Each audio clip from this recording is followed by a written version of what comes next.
1 in 3 is intended for mature audiences. Episodes contain explicit content and may be triggering as they often include violence and other varying forms of abuse such as emotional, psychological, sexual, and physical. In most cases, names have been changed to protect all involved. Please note, statements and opinions of guests do not necessarily reflect those of my own. Hi, warriors. Welcome to 1 in 3. I'm your host, Ingrid. This podcast often includes content for mature audiences. I even say it in the disclaimer. But today's episode is different. This one is for younger listeners. If you're a parent of a teenager, I encourage you to listen to it together, not because it's easy, but because it matters. The conversations that feel the hardest are often the most important. My guest today, Jas, is here to share insight into recognizing red flags and setting healthy boundaries in relationships. Things most of us weren't taught at that age. My hope is this episode helps to open the door to those conversations. So let's dive in. Hi, Jas. Welcome to 1 in 3. Thank you so much for joining me today. Thanks so much for having me on the show. I'm always excited for my episodes, but I'm definitely excited for this one because we're going to be hitting hopefully a wider audience than who normally listens to this podcast. But before we get into that conversation, could you share just a little bit about yourself, please? Sure. So I'm a coercive control and domestic violence awareness expert based in Australia. I'm also the creator of the program Red Flags 101, which is a program that focuses on the warning signs of emotional abuse that are often missed when so many of us are on the lookout for those really dangerous physical signs or things like, sexual coercion and things like that. We often miss the emotional side of things. So I do a lot of education in that space and also around boundary setting. And I am also an author as well. So that's just a little bit about me. Okay, that's a lot. You're very well-rounded. And the Red Flags 101 is actually what got us connected. We connected on LinkedIn, and I had seen an article that you had shared, which really addressed teenage dating violence and recognizing red flags. And that's one thing that I think is so incredibly important, is to get the education on recognizing these signs as early as possible. So without further ado, I'd love for you to just go ahead and start teaching us. Sure. Well, let me know if there's somewhere that you want me to start, but I guess just as a bit of a introduction, as I was saying before, the way so many of us have been taught to think about domestic violence, it's not wrong, but it's not the whole picture. It's just like a puzzle piece.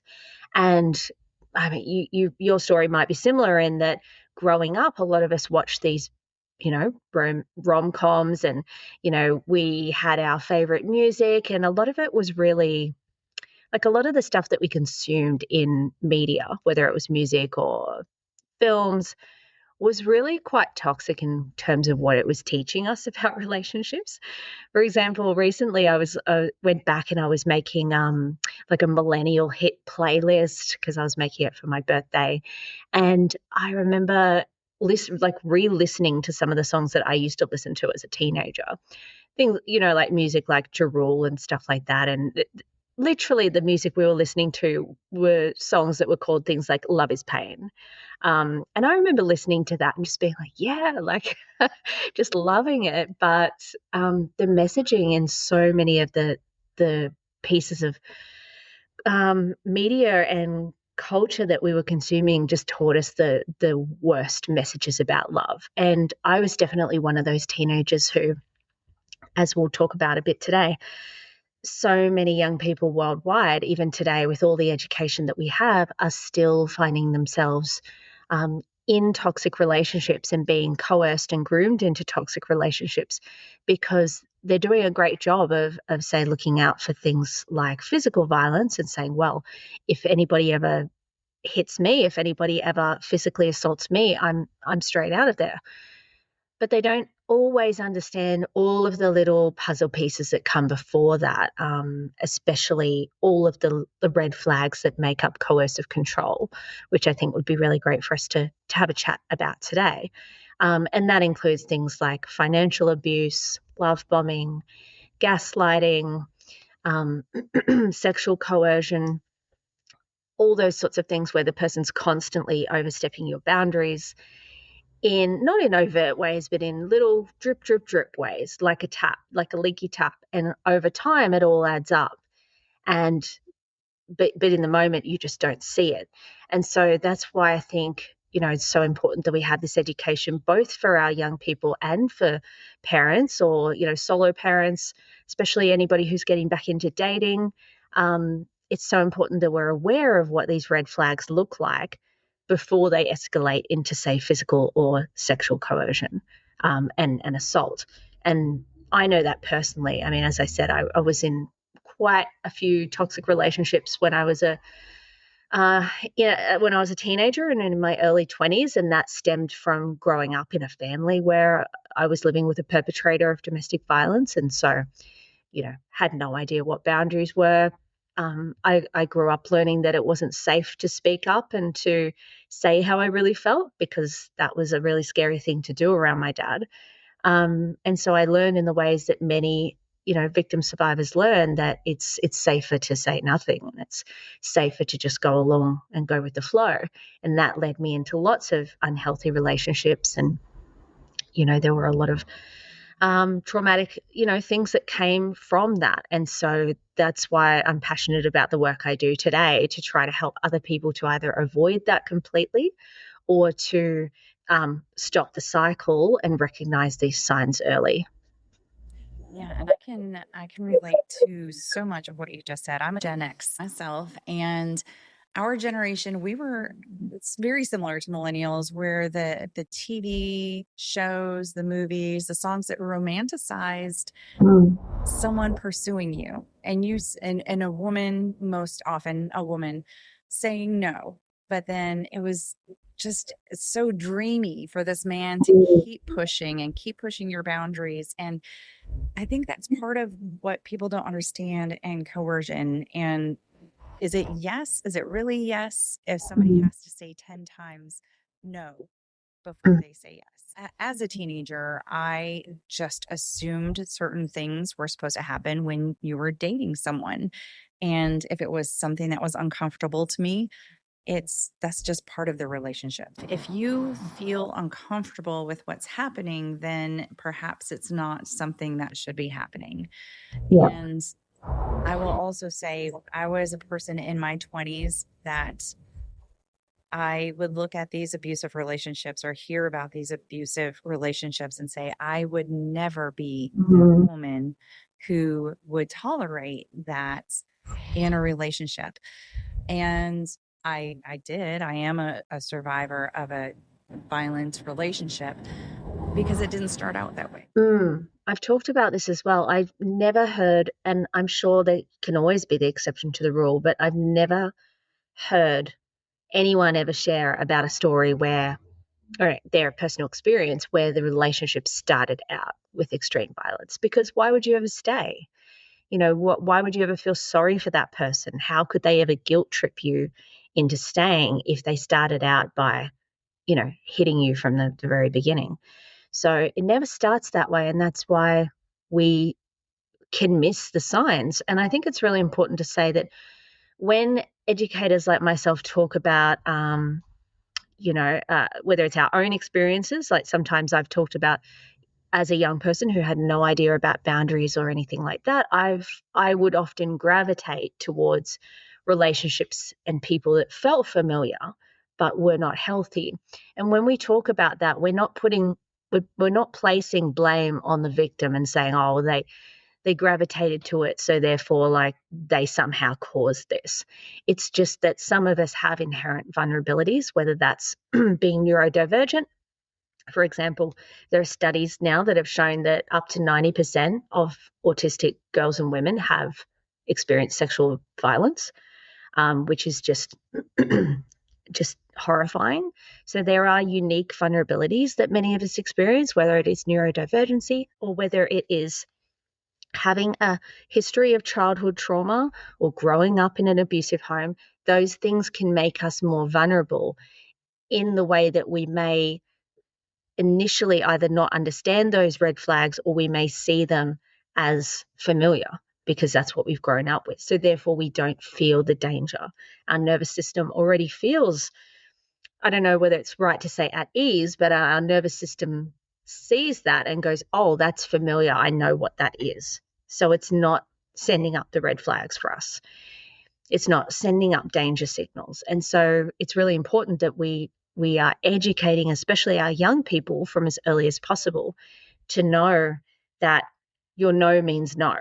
And just because somebody's asked 10 times, like you were saying, and then you finally feel pressured to say yes, that's not a real yes.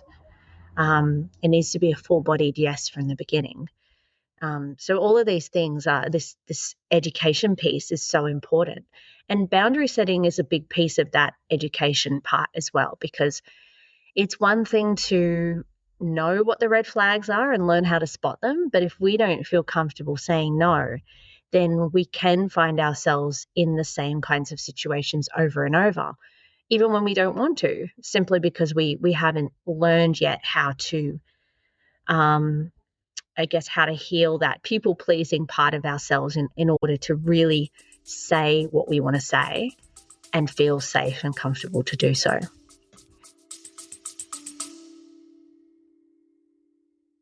Did you know the legal system can sometimes be used as a weapon? I'm Ingrid Dutton, host of Legal Abuse Explained, the podcast that uncovers how survivors of abuse can be re-traumatized in court, custody battles, and financial disputes. This podcast is brought to you in partnership with After Awareness, an organization dedicated to providing survivors with vetted resources, expert guidance, and a network of support to help them navigate the legal system and rebuild their lives. We will be bringing in experts to share practical strategies and tools for self-advocacy. If you've ever felt trapped or overwhelmed, this podcast is your guide to understanding, surviving, and ultimately thriving. Subscribe to Legal Abuse Explained wherever you get your podcasts, and visit afterawareness.org to learn more. Knowledge is power, and it starts here. Right, and that's so difficult when you're a teenager just getting into the dating field, because you want to be liked. Your friends are dating, and maybe there's that good-looking person that you're interested in, and you want their attention. And so you might say, okay, I don't really like this, but I really like him or her, and I really want them to like me back. So I'm going to go ahead and go along with whatever this is. Anything that puts you out of your comfort is just, it's not okay. Yeah. Yeah. And it can look like, those partners or those people we date that come in really strong from the get-go, which is really, really common in love bombing. So they'll, they just put you on a pedestal basically from the beginning there. You're the best person in the world. They've never met anyone like you. I was listening to a survivor recently, and she shared about how when she sees friends of hers who may be getting into a relationship with someone who's love bombing, she says, hey, I know that you're a wonderful person because I've known you for like 10 years or 15 years. But that person's only known you for a couple of weeks. They don't know yet the truly wonderful, amazing person that you are. They don't know all the things about you that make you a really incredible person. So it's actually not normal for them to be just like this full on and telling you like you're the center of their world and they've never met anyone like you, because how could they know that yet? So that's a really effective way of learning to spot these kinds of people.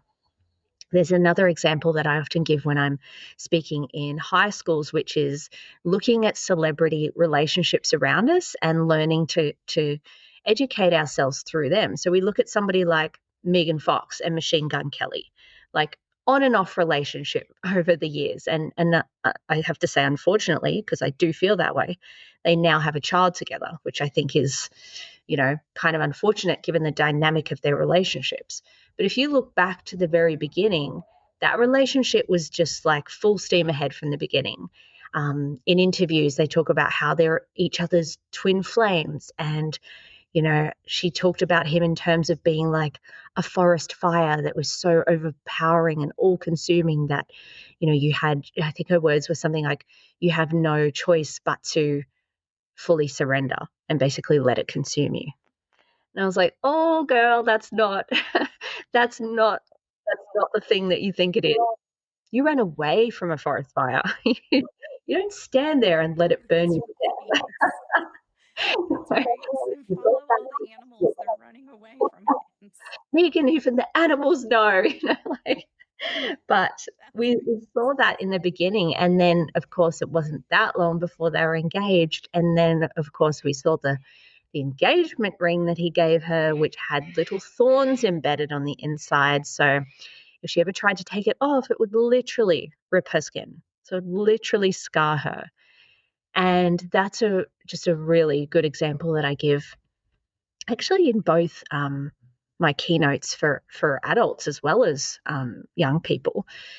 And it's a really good one for like any parents out there to share with their teens, especially since all of them know who Machine Gun Kelly and Megan Fox are. Like when I go to schools and I say, who recognizes these celebs? Everybody knows. But it's things like that, that love bombing, that coming on super strong. Another example is when we saw Kanye West dating Julia Fox, another Fox. And I think it was their second date. He gave her $100,000 worth of clothes just in a wardrobe, hanging up for her to choose from.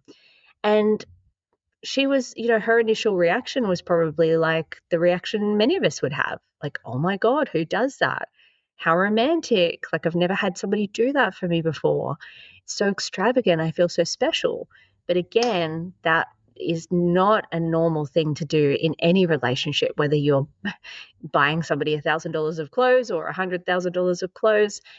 It's not a normal thing to do from the get-go. And the reason that a love bomber does these kinds of things, as you would know, Ingrid, is that they want to bond you to them as quickly as possible. And that way, anytime they do something wrong, they can just love bomb you to make it go away. They'll just excessive, they'll tell you you're the most special person in the world. They've never met anyone like you. They'll give you lots of gifts. But it's all usually quite superficial. So when you really look at it, and even if you look at the way that they behave in relationships around them with friends or family, you might start to see that they're often quite superficial in terms of their love, the love that they give people. So that's a really big one to look out for is that love bombing, because that often escalates over time into coercive control, which is the most dangerous form of domestic violence prior to homicide. I'm not sure off the top of my head of the stats in America, but here in Australia, we had a horrific homicide that occurred a couple of years ago. A Queensland woman named Hannah Clark and her 3 children. I won't go into details, but they were murdered by the children's father and her ex-husband.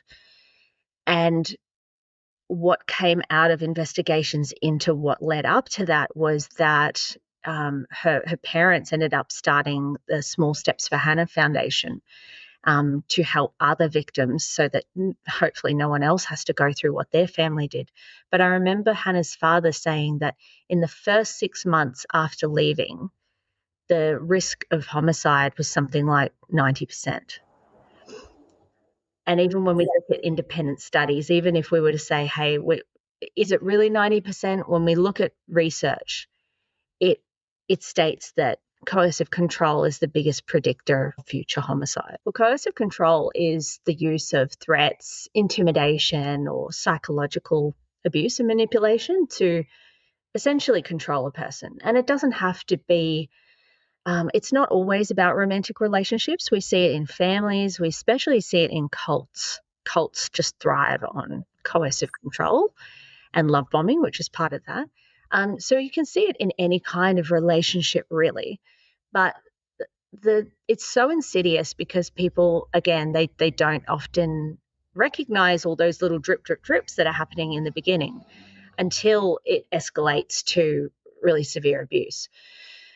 But that involves, as I said, love bombing is a classic sign of that. Financial abuse is another one. So we see people who can't control their own finances. You might have somebody who, and let's, I'll be clear that coercive control happens to both men and women. It can happen to anybody, and anybody can be a perpetrator and anybody can be a victim.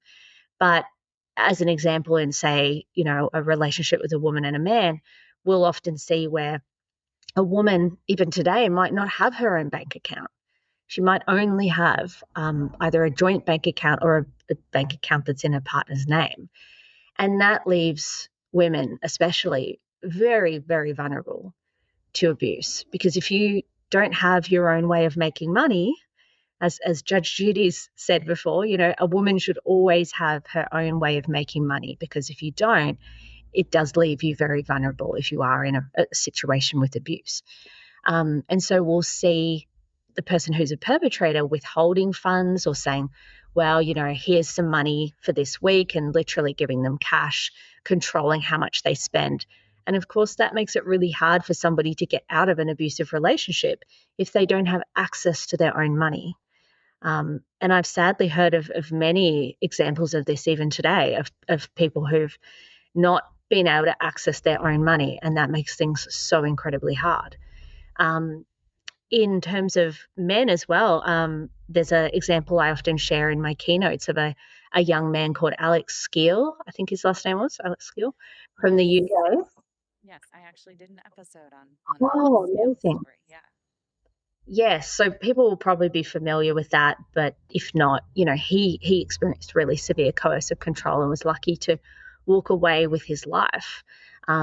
His girlfriend, and I think who became his wife, was the perpetrator in that relationship and went to jail for, was it 7.5 years, I think? I think so. Something like that. They Yeah. had children together too. Which also made it really hard for him to leave. And he talked about how in that relationship it started off with her controlling what he wore and telling him how she liked him to do his hair. And then it progressed to keeping tabs on his social media and having access to his passwords so she could see everything he was doing. And those are all classic signs of coercive control. So, there's lots more we can talk about there, but just to sort of talk about the risk of that. And again, we only have to look to cases like Gabby Petito to understand how dangerous coercive control really is. And that's why, again, it's really important that we're educating our entire communities, from our young people to families, grandparents, aunties and uncles, teachers. It's so important that our teachers understand this as well. Yeah, and I actually took a note to mention clothing because, again, it can seem very romantic for somebody to fill up your wardrobe. Mm-hmm. But then there's also the thought of what is a compliment? What is a friendly suggestion on what to wear? And what is somebody taking control of your wardrobe? Exactly. Of, like in Alex's case, your hair has to be this way. You have to wear this. And if somebody comes up to you and says, I don't like what you're wearing, you have to wear this if you want to be with me. So I suppose that probably can happen. But it's usually something more subtle, like, you know what? I really like this color on you better. Or I like that cut of shirt, pants, skirt, whatever on you better than what you were wearing. And that's what's so scary about coercive control, is it's so sneaky and you don't necessarily see it happening. And it's really difficult with things like that, especially for maybe our younger people to understand, because it can be completely normal in a relationship to just share with your partner, like, oh, hey, I love it when you wear blue. It really, it makes your eyes pop, or you look really good in this. It's not to say that it's wrong or it's bad or it's coercive control to say those things, but it's about the intent behind it.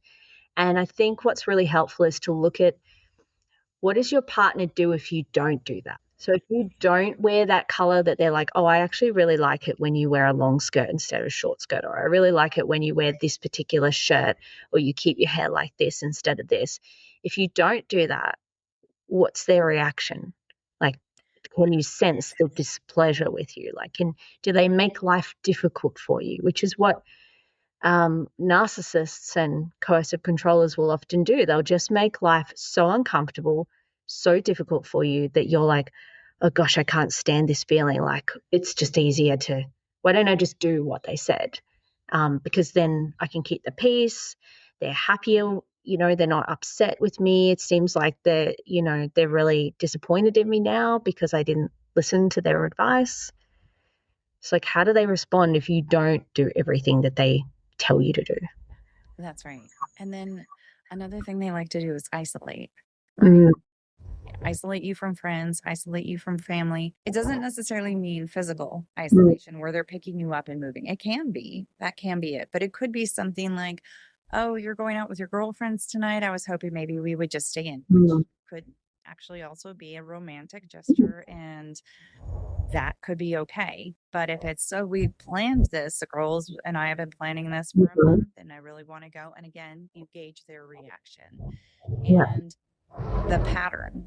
Is it happening over and over and over again? Are your plans slowly getting canceled every single time you make plans? Yep. Yeah, it reminds me of a relationship I was in when I was 20, 21, 19, 20. And I thought this guy was amazing from the beginning. But when I look back, I see that, yeah, there were warning signs in the beginning. And it reminded me of something you just said, because there was one night where he called me up, and it was probably after 7. He asked me if I'd come into town and visit him. And at the time, I was like, yeah, sure, like I'd love to. But then by whatever time it was, I was like, you know what, I'm actually exhausted. And we live down in the country, right? So it wasn't like I was just nipping around town. I was like, oh, it's going to take me like around half an hour to get there, and I'm actually just exhausted. And so I called him and said, oh, look, sorry, it's like whatever it was, after 8 or something. And I was pretty young. I was used to going out late, but that particular day I was just exhausted. I was like, you know what, I'm really sorry, but I'm really tired tonight. And also, like, I've got to watch, I was young, so I was like, I've got to watch my petrol. Haven't got a lot of petrol left. So like, can we catch up like tomorrow or something? And he was just so disappointed in me. And his response was, you don't make a promise and go back on it. Like, you promised, you don't do that. And I remember thinking, wow, what a bad person I am. Like, how I'm so bad. Like, what a horrible person. And that's how they get you, because in that situation, a green flag would have been for your partner or the person you're dating to be like, oh, no problems. Like, completely understand. Like, I hope you get a really good sleep tonight. When do you want to catch up next? That would be a green flag. Right. Exactly. Not guilt tripping you, which is what he did. And unfortunately, I did continue to be in that relationship on and off for about 18 months. And unfortunately, it wasn't until it ended in sexual assault that I was able to go, right, I need to get away from this person. But even then, I still had that self-doubt because of everything that had come beforehand. It wasn't just one incident. Otherwise, I would have just walked away. But because of all of the self-doubt that had been sown and all of the gaslighting and you're overreacting, this isn't a big deal. And even when the sexual assault occurred, there was a lot of gaslighting. I asked him about what had happened, because I was in such a state of disbelief that I kind of was like, did that really happen last night? And his response was, oh, don't even worry about it. Oh, you're so cute. Don't even worry about it. But then he'd switch to being like, oh, you can't remember what happened. Oh, don't worry. And was just completely gaslighting me, which, if anybody's not familiar, it's where they make you doubt the reality of what's actually happened. So they'll tell you you're crazy. They'll tell you you're overreacting. They'll tell you, you made me do this. you egged me on and made this happen. I wouldn't have done this if it wasn't for you. And so, it's really difficult when you're in it to see it. And that's why I always say I never put any blame on people who find, themselves in these situations or where they've had these life experiences, because it's really difficult when you've been around somebody for a long time who's very slowly and subtly love bombing you or isolating you or doing little tiny controlling things, which at the beginning you might think, oh, they're just a bit particular about how they do things, or they get a bit anxious about these things. But it's not. It's actually abuse. It is. And I'm glad you brought that up too, because I want anyone who's listening, actually not even especially, just anyone who's listening that has found themselves in a relationship, an abusive relationship, to not blame themselves. You and I have been there, and so many people have been there, and it has nothing to do with you. It has nothing to do with you're not smart enough, or you weren't savvy enough, or you should have recognized it earlier. You didn't leave soon enough. Because I look back at all of the red flags that were there when I started dating my abuser, and I am telling you, I wrapped up in those red flags like it was a blanket to keep me cozy. And I can somewhat laugh about it now because some of them were so obvious, and I was just not sure how it wasn't something that sent me running. But I'm not going to blame myself for this. This is something that these abusers are good at. They know how to manipulate. They have been doing this. They plan it out. They test it out on everyone. And if it doesn't work, that's fine. They'll move on to the next person. But it has nothing to do with you letting it happen. And it can happen to, as I said before, anyone can be a perpetrator and anyone can be a victim, and doesn't matter how financially well off you are or aren't, and it doesn't matter what culture you come from or how you identify. There's nothing that makes a certain person completely invincible from coming across one of these people. However, as we learn to, as I said earlier, really connect with why we're people pleasing and how we can stop that and how we can start setting boundaries for ourselves, that's how we can then disrupt that and hopefully limit the amount of people we come into contact like that, because there's no there's no guarantee you're not going to come across someone like this, say in your workplace, or you might be co-parenting with someone who's a narcissist, and you can't completely avoid that person. But by learning to set boundaries, we can at least limit our exposure or the reaction that we have to some of these people or how much they impact us. And I want to be mindful again to say, as I just mentioned, that everyone's situation is different. So some people might be listening and they're like, hey, I would love to just set all these boundaries with my ex that I have to co-parent with, but I'm not able to do that. So you just have to do what you can with what you're currently going through.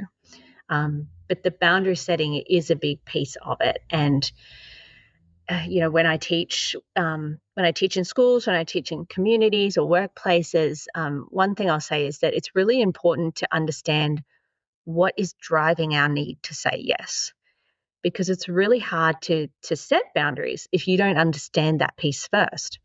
Because it's like, sure, I have a really hard time setting boundaries. Okay, why is that? I don't know. I like to keep people happy. It's like, okay, well, why is that? If you go deeper, like what's driving your need to say yes when you want to say no? What's driving you to be that person that's always, picking up the pieces for everyone in your life while you burn out and never have time for the things that are important in your life because, you're trying to help everyone around you. So it's really good to get, to find a place where you can be still with yourself, maybe do some journaling and just reflect on, why do I say yes when I really want to say no, with this particular person. So make it personalized. So it might be, hey, I've got a parent that calls me all the time, like all through the day, and they get really upset with me if I don't answer all the time. And so you might find yourself always picking up the phone and being their personal therapist and fixing everything for them. And, you may have grown up with the mantra, which so many of us have, of, well, blood is thicker than water and family is everything. And you don't ever go back on your family, or you don't ever say no to your family. And so that might make it really hard. But if you sit with yourself, what is the emotion that comes up when you think about saying no to that person, or not picking up their call, or saying to them, hey, it's actually a bit easier if maybe you text me, like it's easier for me to get back to you. Could you do that rather than calling me through the day?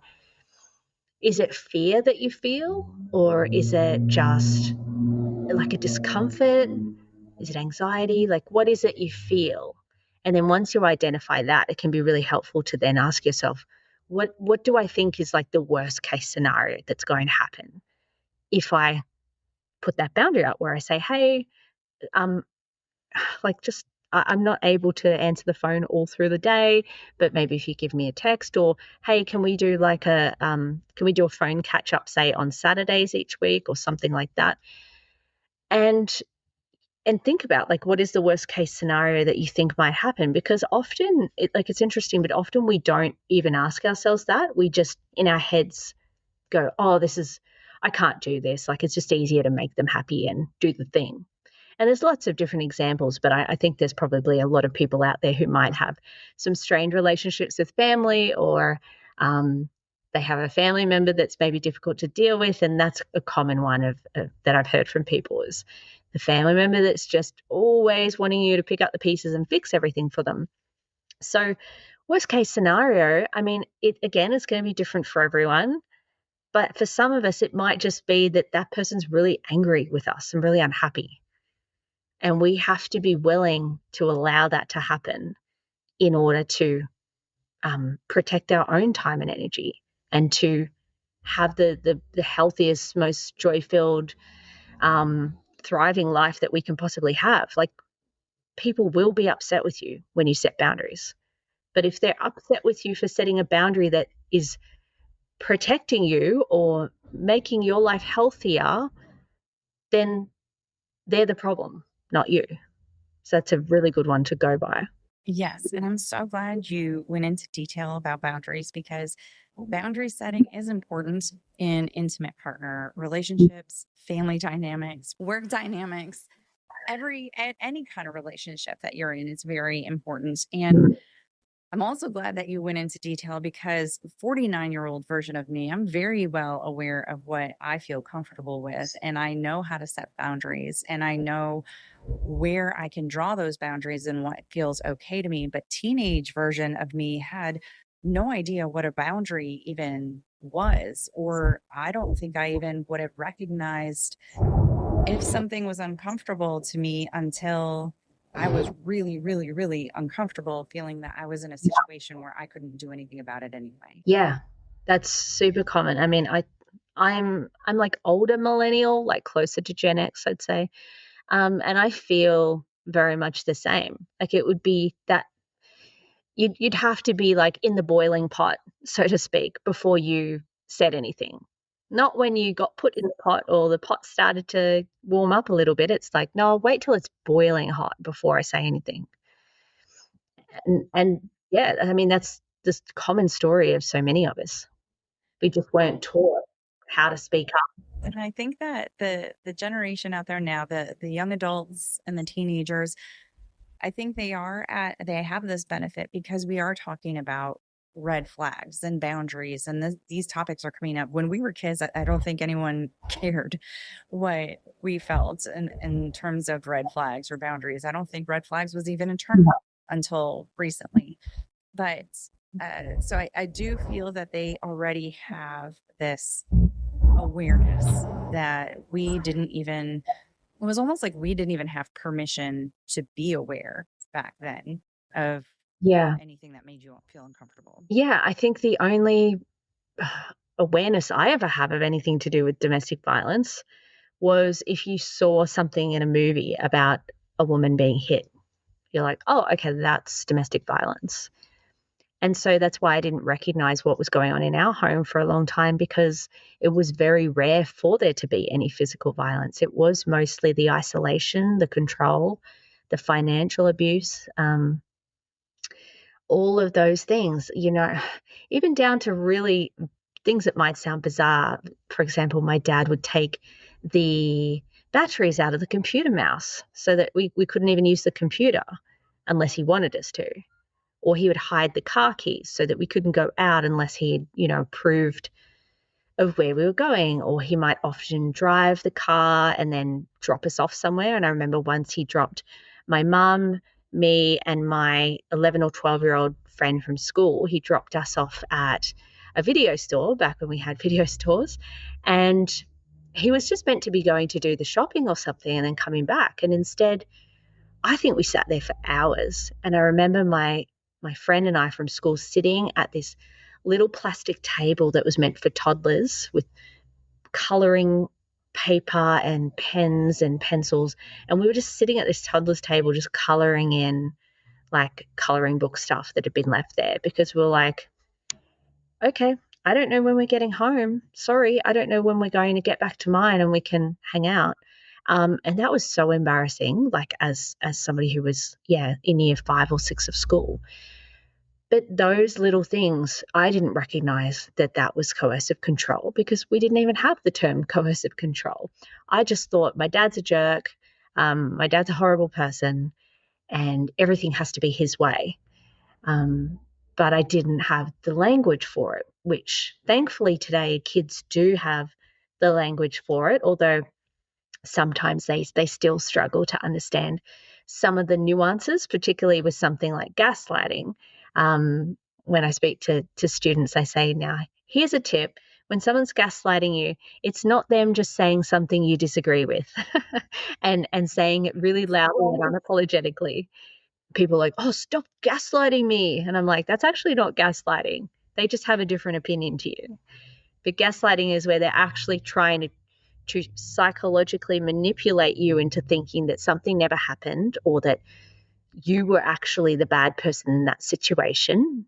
And they might say things like, oh, everyone agrees with me. So they'll pull other people into it and be like, oh, Jessica saw you as well, or like Matthew saw you as well, and they said that you were a horrible person too. They said that you were like, you pushed your way into the situation. No one wanted you there. You just like manipulated everyone to get yourself an invitation to hang out with everyone. They'll make it out so it's like not just them that's gaslighting you. It's like, oh, everyone agrees with me.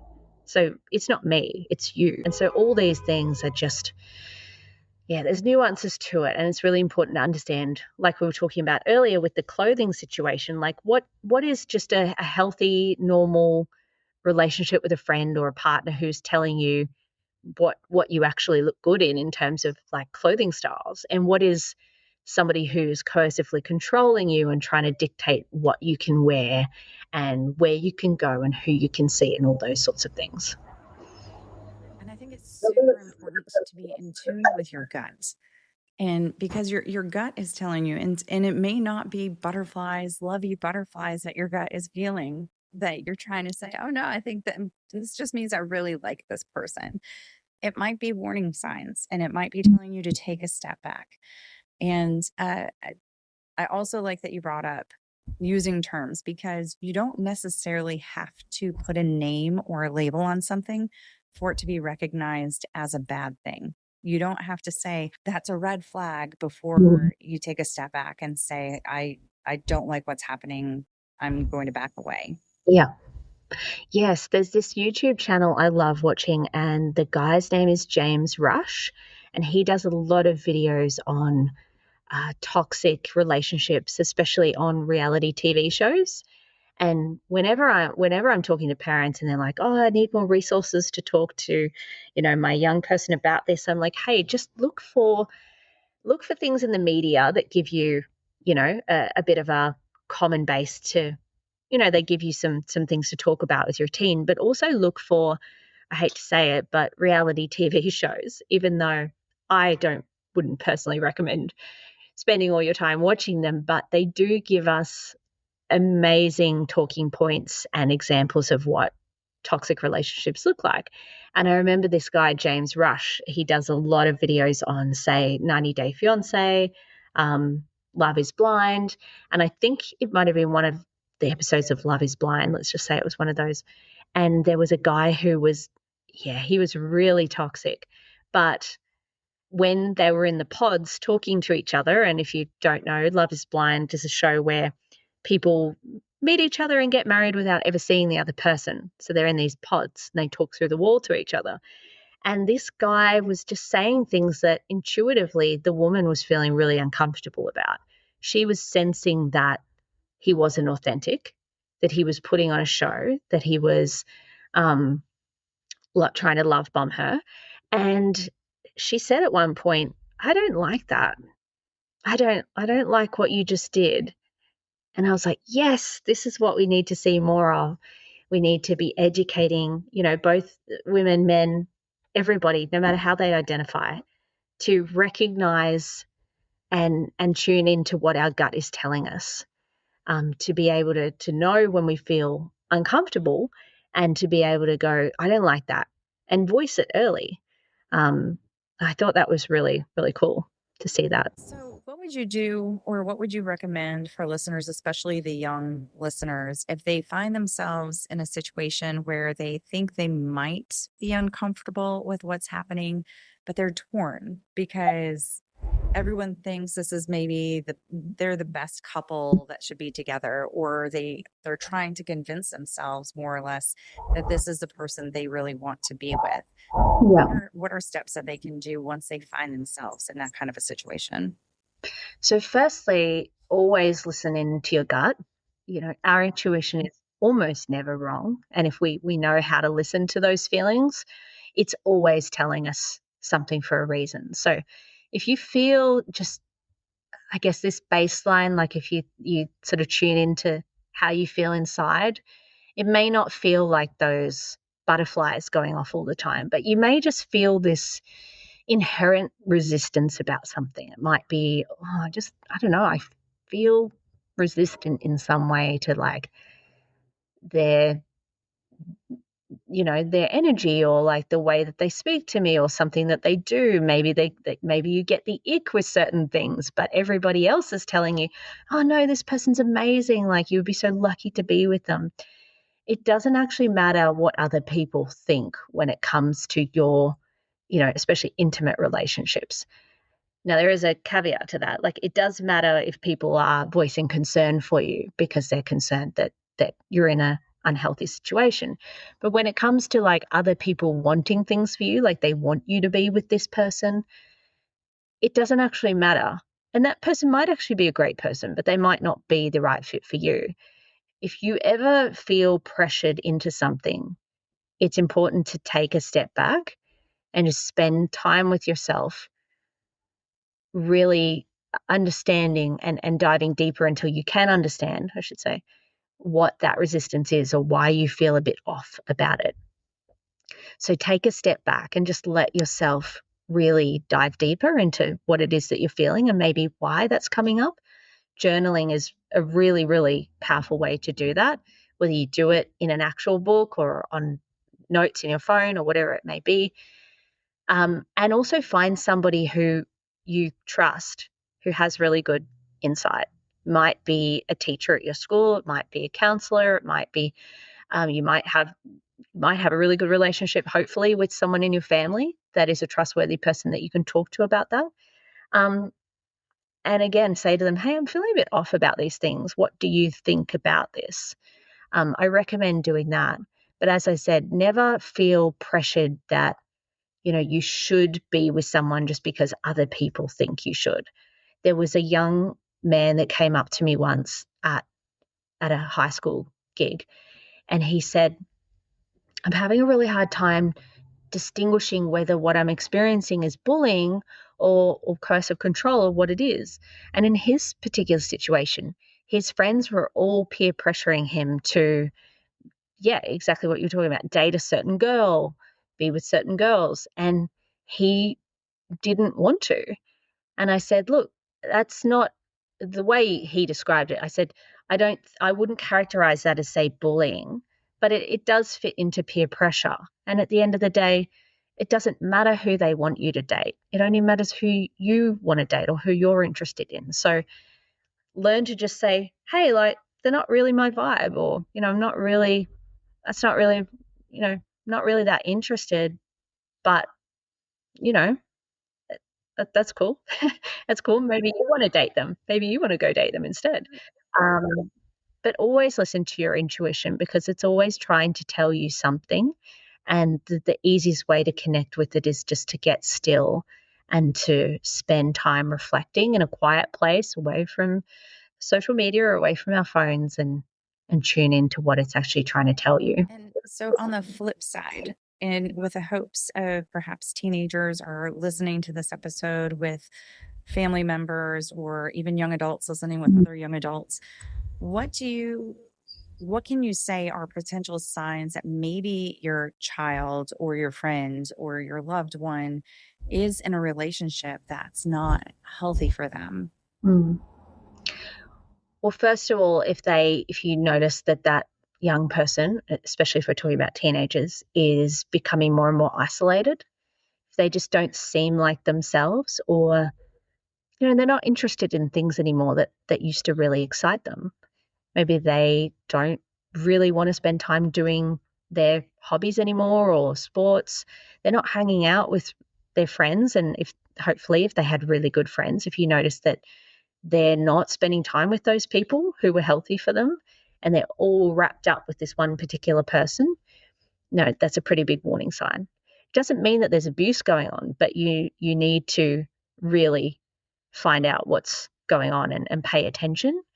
Ask them about that relationship, spend time finding out more about it, so that you can find out, is this just, two people who started dating and they're obsessed with each other, or which still needs its boundaries as well, because nothing everything in moderation is healthy. Nothing in excess is healthy. Or is it a situation where they have been isolated and you're hearing them say things like, oh no, it's just, I just want to spend time with this person, because they'll be upset. Like, they'll probably be upset if I cancel and go to see, Rachel, or if I go to see my friend, or if I go to this. Just find out more about it so that you can get a clue to what's going on. The isolation is the big one, because as we've sort of talked about throughout this, it's not likely that you're going to see, if there's abuse happening, it's not like you're just going to be on the lookout for bruises or something like that straight away, because that's way down the track, even if it starts happening relatively quickly within a few months, that's still like way down the pipeline in terms of like the cycle of abuse. So look for the isolation, as I said. Pay attention to the way that, if you can find out more about the person that they're dating, do they have a lot of friends, or are they a bit of a loner because they've pushed everyone away with their behavior? Or are they in a circle of friends that are not very healthy? Try to find out more about the person that they're dating, and what their relationships are like. And then, as I said earlier, find ways to connect with your teen, talking about some of these issues in a way that's fun, but it is also educating them at the same time. So that's why I said there's great YouTube channels like that one from James Rush, where you can watch his reactions to different reality shows. I also highly recommend resources like the Red Flags 101 program that I've developed, because that's perfect for both teenagers and parents or guardians to go through as well. There is a public version of that people can access on my website, which is just jasrawlinson.com/redflags, because I do one version for organizations, but I felt like it was really important to have a version that anyone in the public could enroll in as well. So there's resources like that. And then what else? There's so many different things. We're lucky that we have so many different, so much media out there these days to help educate. But I really do find that what's easiest is finding those ways to connect with that young person in your life. And usually talking about things through the news is a great way, or watching the Gabby Petito documentary together, something like that. I know, I've had some very brief conversations with Gabby's stepdad, but I know that the response that people have had to that documentary is phenomenal, and it's just a great teaching tool. So there are, thankfully, so many things out there these days that we can access. It's just about finding what works for you and your teen as well. But as I said, first and foremost, be on the lookout for those signs of isolation or withdrawal and just changes in that young person, especially if you notice that they're really anxious to ever veer off the path of what that partner wants them to do. If they can't make decisions for themselves without consulting the person they're dating, that's a pretty big red flag. Yes. Okay. And then since you were mentioning resources, you said you're an author. So I've got 4 different books. I'm writing a 5th one at the moment, but I've got a series which is called Reasons to Live One More Day Every Day. I think I've got some of them on my desk here. But there's 3 in this series that's called Reasons to Live One More Day Every Day. And those books are a really great place to start because they've got 10 stories from people all around the world talking about how they got through some of their toughest times.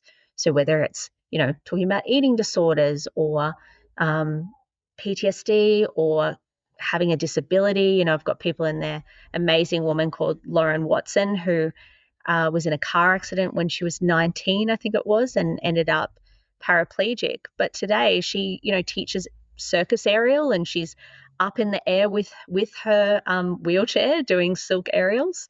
And it's just amazing stories in there from everyday people talking about, this is one of the hardest things I ever went through, but here's how I got through it.